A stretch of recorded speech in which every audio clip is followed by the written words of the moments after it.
My name is Maari G. Welcome to the program on tackling smoking in Indigenous communities.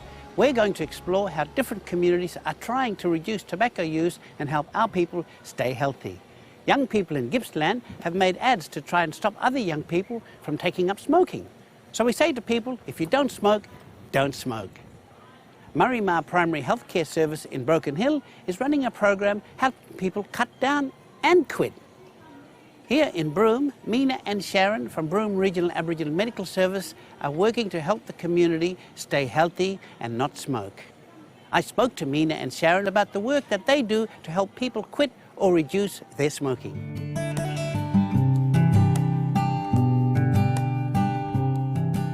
Tell me about smoking. I mean, what does it do to our bodies? Damage your organs inside your body. Like, for instance, if you're going to be a long-term smoker, later on in years you can develop lung cancer, cancer of the throat. It sort of gives you stroke. What do you think about smoking? I reckon it's bad. Why? It's killing too much cannabis. And do you smoke? Yes. Why do you smoke? Well, I don't know really. We just got it today always, you know, in front of our face. So just smoke, yeah. Do you smoke? Yeah, I smoke. Aye. Why do you smoke? Started smoking when I was young and very hard to give up now while I'm old. But one day I'll try to give up. What about today? Well, I don't know really, because everywhere we go is cigarettes everywhere we go. If you give up now, I promise I'll let you marry me. Get out you. We aren't a lot about tobacco smoking, so... I am a tobacco quit worker, so I help support people who's looking to give up smoking cigarettes or to cut down on smoking cigarettes. I personally am ex-smoker. I used to smoke in the past, so about 3 years ago now, I came home from work after having a cigarette one day, and my then 2.5-year-old son told me that I smelled really bad. So I made it from that day that I wasn't going to have another cigarette, and I haven't. And what is it about your son asking you or saying to you? That well, if he was only 2.5 years old and could smell it from way down there, then just think of the amount of people that I actually interact with at work over the counter, because I was at the front desk at the time. So yeah, if he could smell it, and I'm guessing then half the patient that walks through our medical centre could smell it as well. What about you, darling? Would you like to give up smoking? One day. Yeah, can't be smoking all the time because it's bad for the lungs, you know, and mainly, you know, the little ones that around you always, and yeah. Like the other people smoking, who are not smoking, they smoking the cigarette too, by breathing it and everything. What other one? How does other people's smoke affect me, like myself and kids like that? Passive smoking, I hear a lot of people talk about that. When you're actually smoking, especially around your children, your family, and they themselves, they are inhaling that smoke that you smoke. Even mothers who are holding their babies in their arms and they are smoking. The poor child is inhaling that cigarette too as well. What about when the woman is pregnant? That's even worse. You can get all sorts of complications in pregnancy. You're damaging your child. Passive smoking can increase asthma in children. They can have chronic bronchitis, pneumonia, and this is only through adults smoking around children, you know? Every smoke you have damage you inside of your body. So what does that tell you? Tell you to quit. When you produce emphysema... How do you approach someone? If I was a heavy smoker, how do you first approach someone? Okay, there's a few ways to go about this here. I usually get referred from doctors or from other people who's come to see me before and who's now referred it over to other friends of theirs to come and see me and talk to me. Otherwise, I go out and I have a look at the amount of people that's around our workplace, especially patients that are standing outside smoking, and just offer them the guidance of giving up and showing them that, you know, they can actually improve their health. That's what I love about my role, is the fact that I can go there and I can sit down and I can talk to these people about the good things about giving up smoking cigarettes. I mean, it's their choice, but I'm there to offer the support when they need it or if they need it. I show them very gross pictures of cancer of the mouth, lungs, you know, of the body. And when they see that, they'll, you know how they'll go, oh yeah, oh God. I said, well, that's what will happen if you're going to continue smoking. And does that work? It does, It's a scare tactic, isn't it? Yeah, you scare them. You put the wind up them.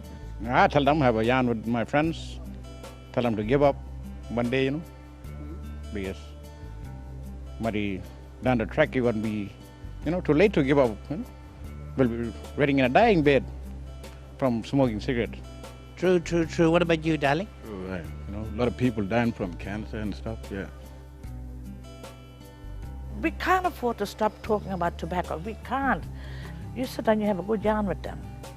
Oh, come on, Gina, come on, Bubbly. Let's sit down, let's talk about Jubak now. Come on, let's talk. What do you think? How are you going to give up? When is your quit day? Things like that, Got to just keep on chipping at it. Keep on at it. What about those who can't give up smoking, but they want to? No, there's no such thing as can't. I can't give up. I've got to have that smoke. But you can keep on talking, have talks with that person, give that person your moral support, be that person your buddy. That's your buddy. You have to help your buddy. Probably down the line, probably get cancer or something, and then we'll be talking. I should have given up, I should have given up so many years ago, but it's just a person, inside of you, it's up to you, If you want to keep smoking, that's you. If you want to give it up, But I'd like to give it up one day. But it could be giving you cancer now while you're smoking. That's true, you're bugging up the lungs and stuff, yeah. You know why is smoking a problem? Can you tell me? When I see our people, Indigenous people, asking each other for, hey bro, you got $5? Come on, let's patch up. Let's patch up for a packet of cigarettes. But these people up here, the manufacturers, they're looking down. Oh, look at that person. He's going to patch up now. He's going to make us more rich. He's going in the shop, that's good. That money is for us.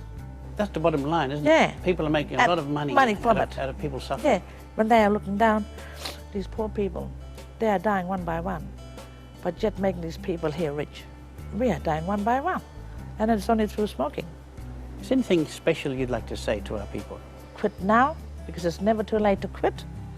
For our younger children at school age, please, whatever you do, don't smoke, or don't even go there. We need our Indigenous race, and it is smoking that's really killing us. Stop smoking. Smoking is not good in any ways or any means. I want to get out there that it can be stopped. Not everyone needs to be able to have a cigarette to fit in places, because nowadays it's a lot about socialising as well as boredom and kicking the habit. So I just want to let people know that it can be done, despite how long you've been smoking, whether it's for 1 year or 25 years or 50, so it can still be done. What about you, darling? Anything you'd like to say to all the countrymen who might be listening? I'd like to just say, for all the young kids out there, don't smoke when you're young. And for all the old people out there who's smoking right now, just try quit smoking, because we'll just only die from it. It's going to kill us. Now we jump from here in sunny Broome down to Gippsland and East Gippsland Aboriginal Cooperative in Victoria to see what their young folk have come up with to prevent smoking in their community. They want their family members to be around for as long as possible. So they've been making some TV ads to spread the message that smoking is no good, eh? Hey Damien, you going for the job too? Hey, yeah, exciting, eh? Quick smoke before we go up? Calm your nerves, eh? Nah, I've got better things to do. He smokes, she doesn't. She's heading for the top. He's following in his father's footsteps. Level 2 graveyard. Damien, this is your stop. Dad, but you're gone. 20% of all Aboriginal deaths are directly related to smoking. This was a really broad brief. I mean, the target audience was going to be young people who'd never smoked before, pregnant mums, elders, parents smoking around their kids, in fact, the whole community. So, and from past experience, we knew that when you tell people stop doing something, being human beings, we say, well, don't tell me what to do, we'll just continue to do it. So we said, why don't we involve the whole community in the making of? And so rather than telling them what to do or what not to do, let the message ripple out, because they're actually involved in the key messages. They're involved in the making, they're involved in getting in and I guess getting their hands dirty in the making of these TV ads. And so that's what we did, and it's just paid dividends. It's just been one of the best things we ever did. The way we've handled this has been a little different to what others have attempted to do, our mob wouldn't take too kindly to being sort of preached to, and you know, all the bad image stuff. Like the research shows that the recall for our community, that doesn't work. So the way we've tackled this, the reward, the greatest gift, it's your future, and us as a mob can change it. I think we'll have a really good impact. I think he really drew out the various targets within our community, being the young ones, the parents and the elders, and then us as a mob can change it. I don't smoke because I don't want to stuff up my sport, my lungs and have cancer and all that. The biggest thing is probably to step up for the community and do something. Being part of the actual crew, that's what I reckon that was the best for me. Being part of it all, being one of the ads and helping out with all the other ads, it's great. My father died at 41. His heart exploded, all from smoking. No way. I've lost half my family, and it really makes me sick. I stopped when I fell pregnant. I've quit forever. It's for the mob. Smoking is tearing our community apart. We've got our message and we've got it in such a persuasive way. I felt proud and happy that we done them. I feel really proud about it, and I'm really happy that we done this. We made them ourselves, and they get to be shown on TV. I've done a little something similar, but not with something that goes on actual TV. Like, I'm real proud of how I've done this. In the last 2 weeks, I've been approached to present the Clean Air Project at a local, state and also at an Oceania level. So, yeah, before the ads have even rolled out, the word of mouth has gotten out there that us mob here in Gippsland are really doing something that is best practice. This has been a huge success, and it was a huge success because we involved the community and we talked with them, we listened to them and we involved them, and they in fact made their own campaign. They made their own messages. They told themselves, stop smoking. I just hope that this project can get ideally ongoing funding, but if we got another 3 years funding as a result of what we've been able to achieve, because 18 months of tackling this issue isn't enough. It's taken the wider community 2 decades to go from the wider community's stat was 50%. It's down now under 17%, and the Australian Aboriginal population is currently 50%. So realistically, we need this to be ongoing. Yeah, I've saved up for 6 months for this. Cigarettes now cost close to $1 each. That's your family's quality of life gone up in smoke. 20% of all Aboriginal deaths are directly related to smoking. Smoking, no good, eh? That's great work those young people have been doing in Victoria to clear the air. Beautiful. So smoking's no good, and it costs you a lot of money too. It's best if you don't ever start smoking. I'm glad I never touched the stuff. But if you're already a smoker, it's hard to give up, and you may need some help. Marimah Primary Healthcare in Broken Hill, New South Wales, has a smokers program. They support community members to take control of their smoking by cutting down and quitting. They offer nicotine replacement therapy, health checks, and lots of support.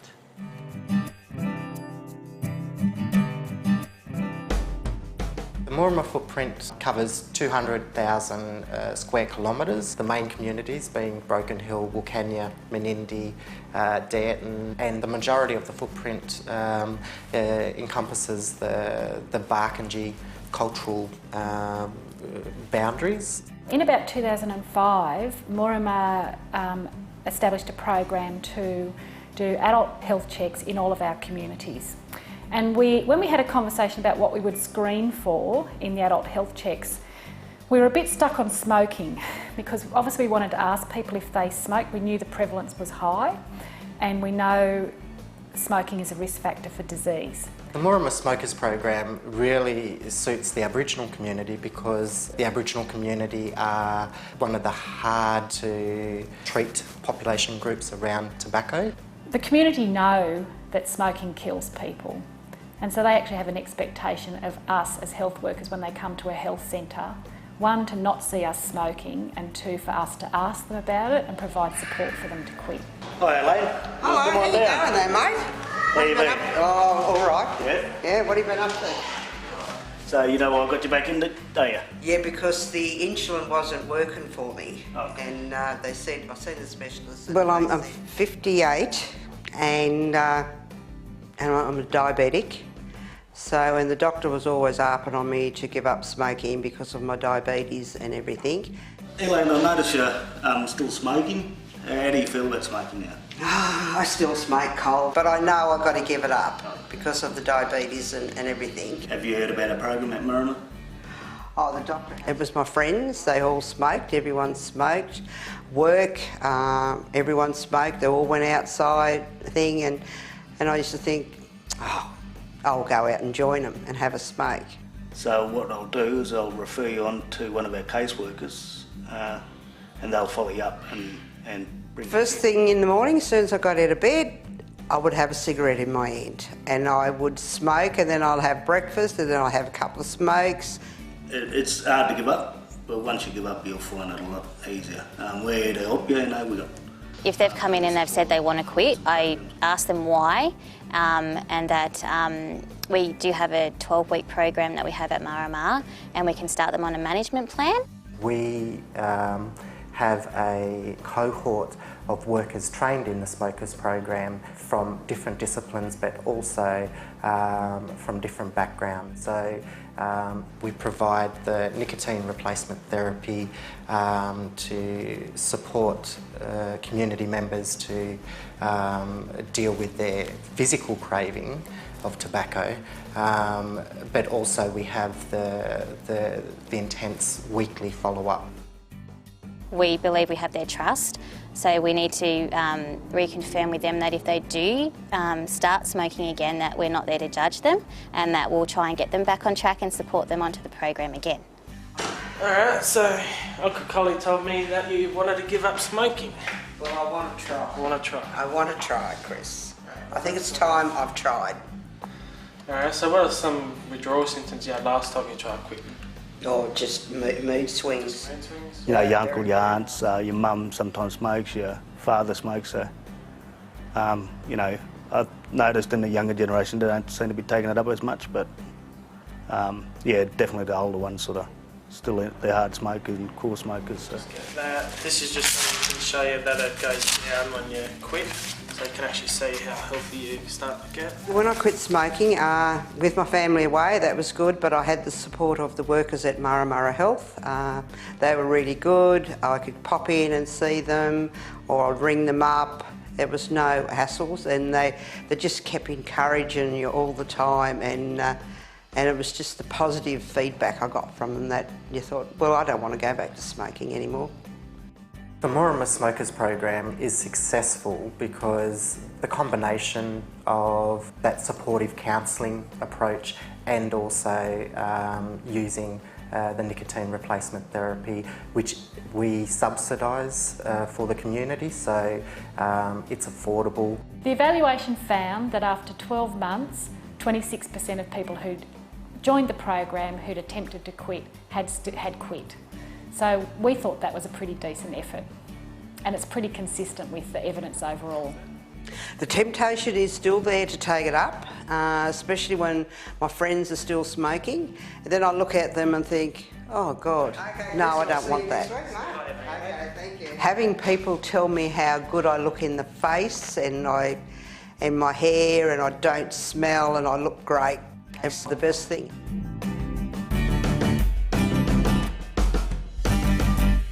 Elaine was successful. She's quit now for 16 months. She feels and looks so much better, just like me.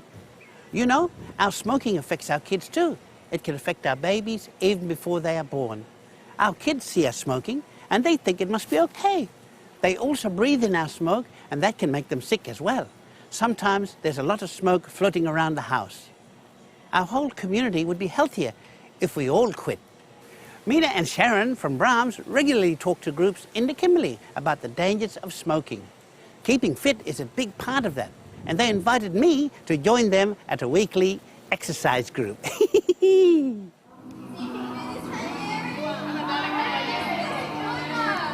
acting too, mind you. The Broome's exercise program came about because we are a health industry. We're trying to bring all fitness and everything to do with health into it. So we thought a fitness class would be good. We also offer healthy discussions, whether it's on smoking or the exercise itself. So I think it's just a great way of getting people to come in, whether it's to Broome for their checkup or just to the healthy session. How good is it for you? Well, it's really, really good, Mary. Honestly, fitness is really important, and that's why not smoking is so valuable, because it helps us be even fitter and weller. All the classes, how are they? I mean, they enjoy, and how do you approach this? Well, we just like to have fun, really, because lots of people think the no pain, no gain thing's too hard. But it's really about having fun and keeping moving and being energised and having confidence and sleeping better, eating better, feeling better. I'm a non-smoker, so I think I was able to cut the cake. Absolutely, absolutely. Especially with those hips. Oh, no, I was able to do it, wasn't I? Yeah. But I got my heart pumping, I feel fresh, I feel youthful, and I feel like I can take on any man now. Hey! David Pigram from the Pigram Brothers. Hello, darling. How are you? Hello, mate. But you're still playing... Good, good. You're still playing football. Where do you get the energy from? Oh, I gave up smoking about 15 years ago. Smoking? Yeah. I used to puff the old cigarettes. And how long have you been smoking for? From then, probably when I was 14 till I was 32. Can you feel the change from not smoking now? Well, I thought that my days were over at 32, you know, and then when I gave up, I actually went back to footy, and I never felt better since, and I'm still playing today. How bad is it? Proper bad. That's right. What about you, darling? You smoke? No. Why not? Because it's really bad for you. And you love me? Yeah. Is there a message you give out to young players and the players in general about smoking and the dangers of it? I think the first thing is, you know, it reduces your fitness, because it's a very addictive drug. So once you start practicing with it or experimenting, then you just remember you can actually get hooked pretty quickly. And especially a lot of people, they mix it with other stuff like marijuana and stuff, and then people actually get hooked onto the nicotine. So if you think, you know, it's best not to start in the first place, keep fit and strong and healthy for your children and for your family and for your future, for yourself. Are you going to smoke when you get big? No. Why not? Because I'm smart. Because you're smart, that's right. Give me 5. Smoking does affect your veins, doesn't it, your heart? Smoking affects every part of you, every aspect of your body, from your hair right down to the tip of your toe. So smoking will affect you in one way or the other. So the best way is to give up smoking. Or don't smoke at all. Or don't smoke at all. That's right. That's even the ultimate, isn't it? Yes. And of course exercising is a key, because what's the word? Kickstart the heart again. You know, getting That's right. pumping blood all over the body. Do you smoke? No, I gave up 9 years ago. Do you feel the difference? I do. I feel very relaxed and proud of what I'm trying to do for me. I tell you what, I built up a sweat and my heart was pumping. And you feel awesome afterwards, and I feel awesome. I feel more beautiful. Yeah, you do. Yeah. People do feel like that? Yes, I believe they do. I personally do. I get out and usually do about 3 times fitness a week. That's not at work. So you feel a whole lot more energised. You really do.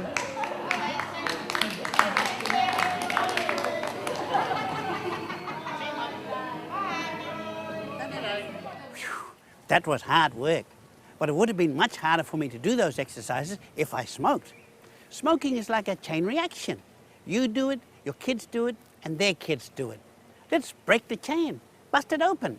We want to be around for our families, and our families want clear, clean air so we can all breathe. Breathe strong. Yeah, breathe strong. See you, Mum.